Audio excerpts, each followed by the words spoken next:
চিড়ের পোলাও কম বেশি আপনারা সকলেই জানেন, কিন্তু এইভাবে কি কখনো বানিয়ে দেখেছেন? কমেন্ট করে কিন্তু জানাবেন।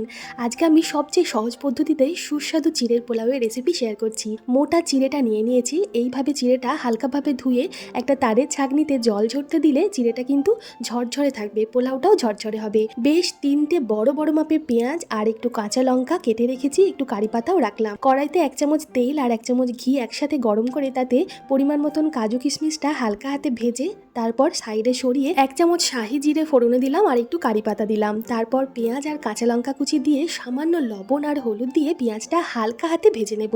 খুব বেশি লাল লাল করে কিন্তু ভাজবো না।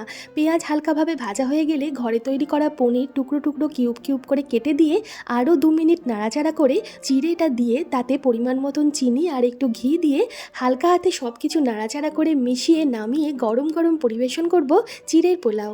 এটা কার কার পছন্দের জানাবেন।